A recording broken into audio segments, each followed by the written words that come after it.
Olá, sejam bem-vindos ao Empreenda Mais. E hoje a gente vai conversar sobre empreendedorismo e também sobre inteligência artificial. Algo que a gente tem ouvido bastante, nos assusta por um lado, mas por outro você já está usando sem saber. Mas primeiro eu vou até o Colégio Jean Piaget para mostrar para vocês que aquela frase que a gente dizia antes, não se aprende a empreender na escola, tá errada, porque lá eles aprendem sim. Vamos conversar com eles.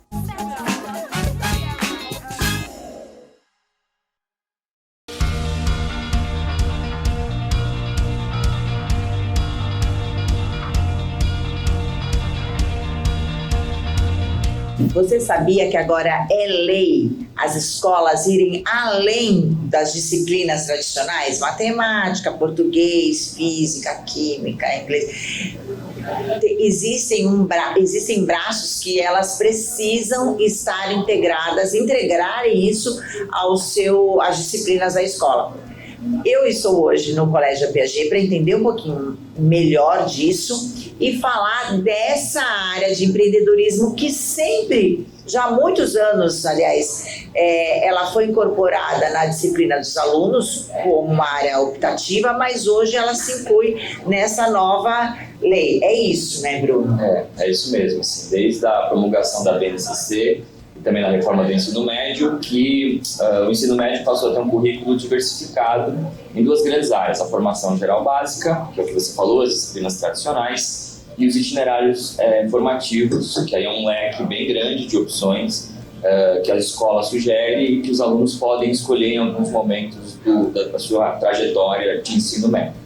Então, para isso, hoje eu converso com o Bruno, que é coordenador das áreas de humanas aqui do Colégio Piaget e também está aí dentro dessa área do itinerário do empreendedorismo, junto com o professor Fábio, que está à frente desse projeto tão encantador. E a gente trouxe o professor Fábio, o professor Bruno, para conversar com a gente, e o Natan, que é aluno do Colégio Piaget e desse itinerário do empreendedorismo. Eu adorei esse termo, itinerário do empreendedorismo. Isso foi algo criado por vocês. O itinerário significa caminho, percurso. Porque aqui a gente vai falar hoje do empreendedorismo, mas são 4 que vocês têm. São 4 eixos principais, né? Então, assim, o itinerário é um percurso, é um caminho. Então, a ideia é que o aluno possa trilhar o seu próprio caminho dentro das opções que o currículo da escola oferece. Então, no nosso tempo de ensino médio, de segundo grau, não existia essa opção, né? Todo mundo fazia o mesmo caminho na escola, passava pelas mesmas disciplinas. Hoje há essa possibilidade, com os itinerários, de cada aluno ter uma trajetória diferente, escolhendo atividades extracurriculares diferentes e dentro delas os itinerários, assim como as Olimpíadas, assim como os aprofundamentos. Então, hoje por lei e também por ser já uma característica do Jean Piaget, oferecer essas possibilidades mais abrangentes para o aluno poder escolher. Então, cada aluno se forma a partir de uma trajetória diferente. Mesmo porque faz parte da cultura do colégio desenvolver e detectar as habilidades das crianças. Eu falo crianças porque começa na educação infantil, detectar as habilidades e, de acordo com o desenvolvimento delas, intensificar essas habilidades, respeitando realmente o que elas querem, a aptidão delas. Você sentiu isso, Natan? Você está aqui desde quando? Eu comecei no primeiro ano do ensino médio, cheguei como bolsista do exame de avaliação e cheguei de uma escola que tinha uma outra pegada, um outro método de ensino um pouquinho mais suave. E entrei no Jean Piaget, fui extremamente bem acolhido e introduzido para um universo de possibilidades que eu nem tinha noção que existiam. A possibilidade de frequentar aulas de itinerário, de Olimpíada, para mim era uma novidade e foi uma grande novidade quando eu cheguei aqui no Jean Piaget. Respeita os talentos de vocês, as aptidões de vocês. Sim, eu vejo que independente de quais são as aptidões do aluno, ele consegue achar um lugar de ganhar destaque nas habilidades que ele possui. Aí, quando o aluno chega para você, o Fábio, que é o professor do empreendedorismo aqui do Colégio Piaget, ele já vem meio que pronto no sentido de eu quero aprender a empreender, eu tenho essa vertente, independente e a gente lembra sempre aqui no Empreenda Mais, que o empreender não é só você montar o seu negócio, você pode e deve ser empreendedor dentro do seu local de trabalho, da empresa que você trabalha, mesmo que você seja CLT, você pode empreender lá, deve empreender lá. Então, o aluno que chega para você com essa vertente do empreendedorismo, é mais fácil realmente de vocês trabalharem aí as ferramentas. Justamente é interessante que eles justamente chegam para a matéria já com algum grau de conhecimento. Então, diferente de algumas outras matérias que cabe ao professor descobrir, mostrar para o aluno, não, lá eles já tem uma história do pai, já tem um tio, já viram alguma coisa na TV. Então a gente faz basicamente um percurso mostrando etapas principais que eles devem se organizar para completar um primeiro empreendimento. E aqui a gente conseguiu fazer isso em momentos especiais. Um caso específico foi a criação de uma hamburgueria criada pelos alunos, gerida pelos alunos e que produziu em um único dia 100 unidades de hambúrguer. Então, eles fizeram a receita, a gente foi visitar uma hamburgueria de verdade, a gente procurou cercar do maior número de suporte, equipe, conhecimento para garantir que esse empreendimento desse certo. O nosso trabalho, aí o trabalho dentro da matéria, é justamente abrir esses espaços. Então, a primeira coisa de um empreendimento é uma ideia. E essa ideia normalmente vem de um incômodo. Eu vi alguma coisa acontecendo e isso não estava legal. Eu consigo pensar num jeito de fazer isso melhor. Então, este incômodo foi mais ou menos o que como eu provoquei a eles. Legal, o que a gente pode fazer de diferente?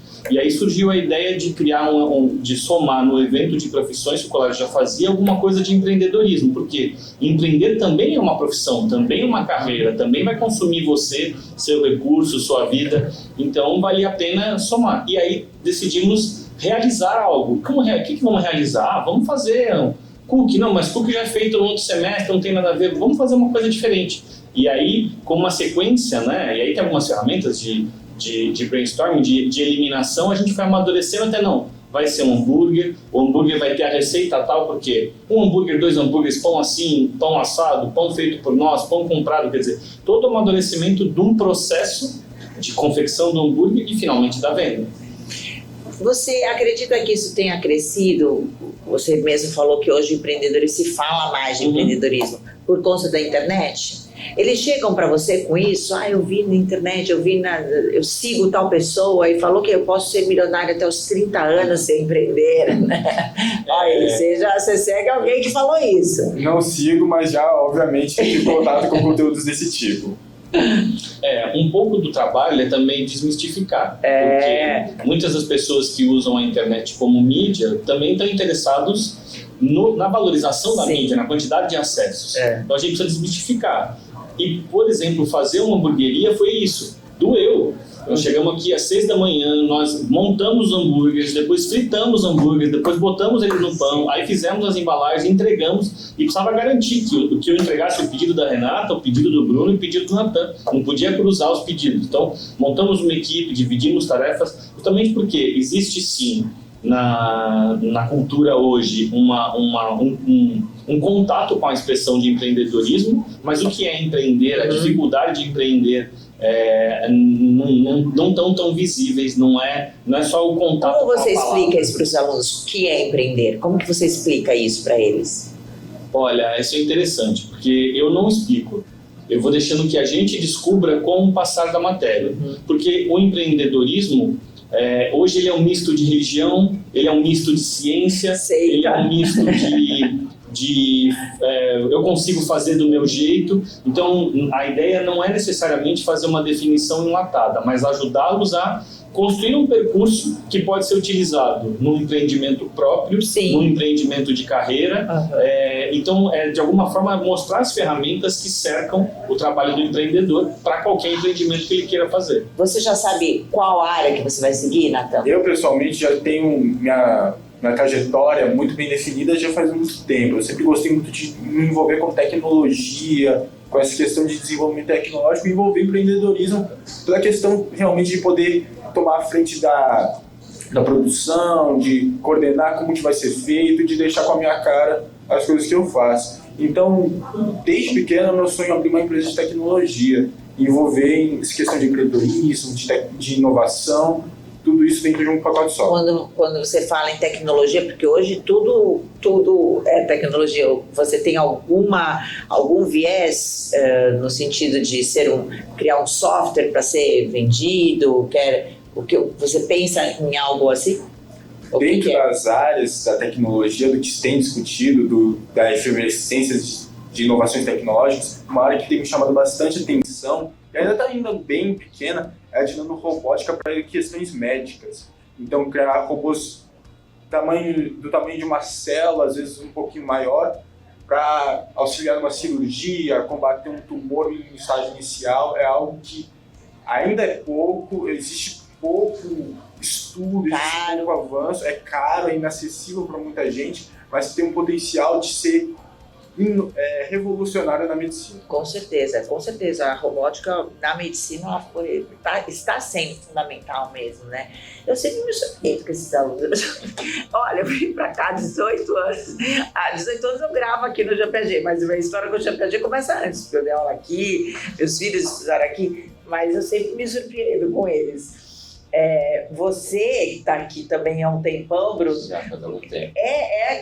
é lindo ver essa construção de carreira que eles têm já na cabeça desde sempre e que não é devaneio, mesmo porque vocês têm uma coerência nos projetos de vocês, na evolução do aluno, até uma das vertentes, um dos braços desse itinerário é a pesquisa científica, que vocês já fazem há muitos anos, o PIC, que é a pesquisa de iniciação científica aqui da escola, e que ali eu vou mostrar aqui um dia, e ali é uma surpresa atrás da outra. E empresas, a gente já teve casos de empresas pegarem realmente a ideia deles e colocarem em execução. Sim. Eu acho que os alunos, quando eles constroem uma trajetória aqui na escola, eles têm a oportunidade de experimentar diversas áreas de interesse, né? E quando eles experimentam, eles conseguem tanto eliminar aquilo que eles não querem fazer, que experimentaram, viram que não era por aí, né? Quanto se encantar com algumas coisas, né? Então, por exemplo, Natan fez PIC na área de tecnologia, né? E talvez ali tenha despertado mais ainda essa certeza de que ele se interessa por esse assunto, né? Ele vai lá e participa do empreendedorismo, ele já percebe que talvez empreender na área de tecnologia faça mais sentido para ele.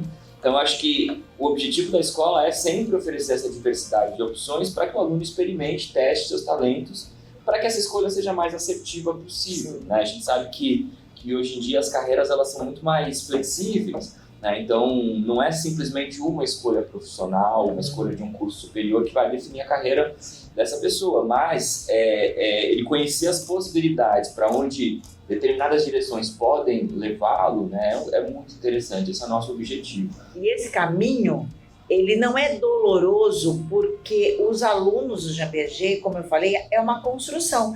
Desde a educação infantil, quem estiver aqui na educação infantil vai tendo essa crescente, então vai sendo orgânico. O Natan, ele entrou no primeiro ano do ensino médio, mas existe esse acolhimento, porque vocês sabem que não existem esses projetos lá fora, então os alunos que vêm de outras escolas eles precisam ser acolhidos, inseridos dentro do contexto que você já desenvolve há algum tempo, e está aí ele deslanchando, aí vai deslanchar muito mais quando for para o mercado de trabalho. Agora, novos projetos aqui no Colégio Piaget voltado para o empreendedorismo, Bruno? Então, Renato, esse ano a gente teve um avanço nesse processo de preparação para os alunos interessados em empreender, que é o curso preparatório para a Olimpíada de Empreendedorismo, né, que está sendo conduzido pelo professor Fábio, que é uma Olimpíada nova, né, que os alunos podem, em grupo, preparar um projeto de empreendedorismo que vão concorrer primeiro internamente, depois no nível regional e no nível nacional. Então, o Fábio está conduzindo esse processo e a recepção dos alunos foi bem interessante, assim, a forma como eles estão se dedicando a esse processo, se interessaram, se inscreveram. E como vai ser? Vai ser em grupos, vai ser individual? Eles apresentam como que é feito a triagem disso? É uma Olimpíada, foi por adesão, né? A gente colocou a comunicação dentro do colégio para que quem quisesse procurasse. Nessa Olimpíada a gente vai prepará-los. Tem uma fase dentro do colégio e a fase regional e nacional. E essa fase nacional será ao vivo em São Paulo. Porque aí outros colégios vão participar, por isso a ideia de Olimpíada. Ela é conduzida por um instituto de empreendedorismo, ligado a uma universidade, E o intuito deles é disseminar ainda mais agora para as crianças e para os adolescentes o empreendedorismo. E aí o objetivo é que eles façam um pitch e que no dia lá do evento final em São Paulo, eles passem por uma experiência como o Shark Tank, como aquele programa em que eles vão ser questionados, vão fazer a apresentação ao vivo e vão ser questionados sobre sua ideia, seu modelo de negócio. Isso já está acontecendo, eles já estão em nós processo. Estamos inscritos, exatamente, e nós já estamos na nossa preparação para formar um grupo, que a princípio cada colégio deverá entregar um grupo vencedor. Um grupo só. Apenas um grupo. E quando começa aí? Quando vai ser essas Olimpíadas? Então, a fase do colégio está acontecendo. Até 15 de outubro a gente faz o envio da nossa equipe vencedora, que vai participar da etapa regional. Aí eles têm um mês para fazer a etapa regional e escolher quem vai para a etapa final presencial em São Paulo. Agora, falando em tecnologia e inteligência artificial, vocês já estão estudando isso daí? Já estão incorporando? Olha, inteligência artificial é um assunto que não sai das nossas salas de aula desde o início desse ano. Não só na questão como preparatório de vestibular, falando com um aluno de terceiro ano. Inteligência artificial não é um assunto extremamente polêmico, né? E tem tomado as redes sociais, e internet e os noticiários o tempo inteiro. E então é importante trazer isso para dentro da sala de aula, e o JPG consegue fazer isso muito bem, trazendo em várias vertentes, mas também no sentido prático, de entender como que essa tecnologia funciona. A gente, no JPG, observa alguns cursos de programação, de robótica que existe, e essa questão de como funciona, de compreender a inteligência artificial é algo bem presente no colégio. Inclusive, tivemos palestra com alguns desenvolvedores de software de empresas internacionais como a Microsoft, vieram aqui no JPG explicar realmente essa questão que gera muita dúvida pra gente. Sim. E realmente é algo que veio para ficar, né? Ainda pelo conhecimento, pelo que se tem atualmente, é algo que ainda está dando passos alarmantes, mas passos pequenos, que a gente ainda vai compreender ao longo do tempo. Não, sabe que foi ótimo? Porque eu vou chamar a próxima matéria, vai ser sobre isso, no próximo bloco, e o Nathan já fez a introdução para mim. É exatamente isso que eu conversei com o André Cia, que é um dos cabeças aqui no Brasil de inteligência artificial. Fui a São Paulo, conversei com ele, e ele que é um copyright já muito famoso, e aí ele entra agora na inteligência artificial, e aí não precisei nem explicar o porquê que eu conversei com o André Cia. Uma das questões foi isso, essa polêmica da inteligência artificial, mas que já faz parte da nossa vida no próximo bloco. Muito obrigada, viu, Nathan, por essa introdução. Obrigada.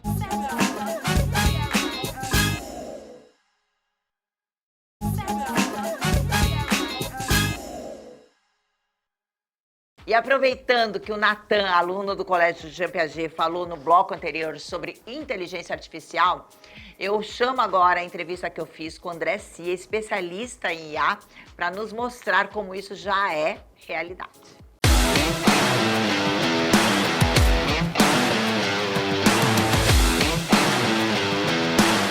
Inteligência artificial. Converso hoje com o André Cia, que é especialista em IA. Mas antes, eu preciso também apresentá-lo como um dos melhores copyrights do Brasil. E antes, vou pedir, inclusive, que você explique para a minha audiência o que é o copyright. Copyright, na verdade, todos nós precisamos de um bom copyright, eu, inclusive. E é um termo novo, sim, muito falado no mundo digital, mas para o leigo, não. Né? Assim, imagine o seguinte... Sabe um redator publicitário, aquela pessoa que faz os textos para que você consiga expor seu produto, vender o seu produto, fazer com que as pessoas comprem mais? O copywriter é como se chamavam as pessoas que escreviam lá atrás nos Estados Unidos. Aí o mundo foi andando, a gente adotou aqui várias táticas, várias estratégias dentro do digital, e este nome foi incorporado. Eu sou copywriter, ou seja, escrevo textos persuasivos que vão virar vídeos, vão virar anúncios, vão virar até conteúdos para vendas desde 2014. Então, é esse camarada. É aquele texto, sabe quando você está seguindo ali alguma coisa, a gente está falando no digital, né? Então, você está lá no Instagram, aí chegou um patrocinado para você, e aí você vê o texto e fala, nossa, você lê até o final, é quando tem um bom copyright. Muitos deles tem o André Cia por trás. Agora, vamos falar de IA, inteligência artificial. E geralmente eu contextualizo tudo aqui, com a minha opinião, e aí mando a bola pro entrevistado. Mas aqui eu vou direto nas entrevistas, nas perguntas, para começar a destrinchar desde o começo o que é inteligência artificial. Tá. A gente está conhecendo mais a inteligência artificial do GPT aqui no Brasil, tá? Mas ela é só um modelo de linguagem. Inteligência artificial é quando a gente é criada uma programação, essa programação ela vai gerar respostas que nunca foram programados pelo humano. Ou seja, eu não preciso entrar lá no computador e fazer uma resposta. Automaticamente, essa inteligência artificial ela já busca as respostas, já busca os comandos, já executa os comandos que eu pesquisei. Ou seja, são criadas coisas novas por meio da informação que já existe lá. E por que as pessoas muitas já usam e já sabem dos benefícios, a gente vai falar, mas por que algumas estão, ou muitas, assustadas com o domínio da IA na nossa vida? Tá. Há uma discussão, é uma discussão séria. Realmente a IA ela pode causar um pouco de desemprego. Algumas funções elas não vão ser mais tão necessárias, né? Antigamente se tinha uma equipe de 10 pessoas para fazer algo, hoje pode ser reduzida, daqui a pouco pode ser reduzida para 1 ou 2 que tem o conhecimento de AI e também do processo. Vão abrir novas vagas, mas essas novas vagas elas vão precisar com que as pessoas se adequem ao momento do mercado. Isso já aconteceu várias vezes. Por exemplo, se a gente parar para pensar, houve uma época que tinha um profissional que ele era contratado para acender lampião na rua. Aí essas pessoas com a luz elétrica, essas pessoas não tinham mais aquela função, mas elas arrumaram uma outra. Então acho que o primeiro ponto é esse, puxa vida, pode ameaçar a minha função. E algumas funções elas vão ser ameaçadas, mas as pessoas podem se capacitar para outras, que envolvem ou não envolvem a. Então sempre dá para o ser humano por trás descobrir uma nova forma. A ideia é essa, mas também tem aquele medo da nossa face estar sendo reconhecida erroneamente. Tem. Existem algumas coisas dentro de IA que realmente também é falado bastante sobre segurança e ética. Principalmente crianças na internet. Já existem programas que podem clonar a voz, já existem programas que podem clonar o rosto. Eles são programas um pouquinho mais difíceis de se usar, mas houve uma época que a gente não tinha o WhatsApp. Então não tinha o golpe do WhatsApp. Sim. Só que aí veio o WhatsApp e algumas pessoas começaram a dar o golpe e tudo mais. Antigamente não havia IA. Logo, agora que está surgindo, ainda existem criminosos que mexem com tudo. Vão ter criminosos que vão fazer isso. E a sociedade, assim como hoje, a minha mãe sabe que não pode clicar num link, tem minha mãe um pouquinho mais velha, a sociedade também vai aprender a lidar com isso. Agora vamos falar dos benefícios da IA. É isso que a gente precisa olhar também. Olhar para o lado ruim como uma forma de prevenção e atenta a tudo, mas os benefícios. Puxa. Aumenta a produtividade, aumenta a velocidade, diminui custos, diminui o retrabalho, aumenta a assertividade. A gente acabou de sair de um treinamento agora, onde coisas que seriam praticamente impossíveis para uma pessoa fazer, a pessoa não tinha habilidade com redes sociais, a gente consegue fazer com que ela desenvolva a própria IA, faça o trabalho por ela. Então isso vai dar para a pessoa que quer desenvolver o seu trabalho, quer desenvolver uma nova habilidade, consiga fazer isso muito fácil. E assim, eu acredito que a maior habilidade que traz não é nem a habilidade de fazer as coisas por nós, é a habilidade da gente conseguir aprender a pedir as coisas certas. Por exemplo, vou contar uma coisa. Eu tinha uma grande dificuldade na liderança, eu, Andressia, porque basicamente eu achava que as ideias que eu tinha na minha cabeça, os colaboradores iam aceitar.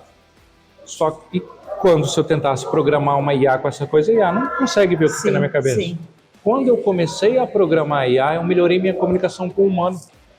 Comecei a explicar melhor aquilo que eu precisava para a minha equipe, porque eu entendi que a IA precisava disso. Então, houve até essa mudança no meu comportamento. Foi um ganho, ela não me ensinou, não fez nada por mim, mas na hora que eu comecei a trabalhar com ela, eu mudei o meu comportamento, a minha comunicação mudou.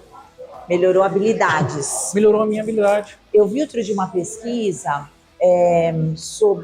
até contando que estão recontratando pessoas mais velhas que antigamente estavam afastadas do mercado, 40 mais, 50 mais, justamente porque precisam do repertório e da experiência e bagagem para abastecer a IA. Sim, né? Sim. Não adianta ter um bom programa se não tem alguém para poder validar se as estratégias, se as técnicas por trás estão certas. Então precisam ter pessoas com experiência. Seja um profissional mais velho que está retornando do mercado, o profissional que está lá, mas a IA ela não faz milagres. precisa ter alguém que entende o contexto, entenda a estratégia por trás e entenda da programação. Todas as áreas, em todas as áreas a gente vai ter a IA ou tem áreas que você vai conseguir ter em todas as áreas? Já tem direito nos Estados Unidos, já tem finanças nos Estados Unidos, já tem na área de medicina, na área de leitura de exame, já tem um monte de área e só vai aumentar.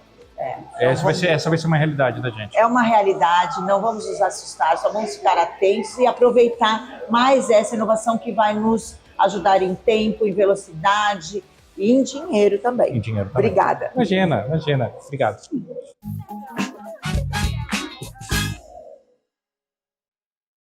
Esse foi mais um Empreenda Mais, nosso programa aqui na Tati Band Litoral, que te ajuda a entender um pouquinho mais esse mundo do empreendedorismo. Semana que vem, estamos de volta.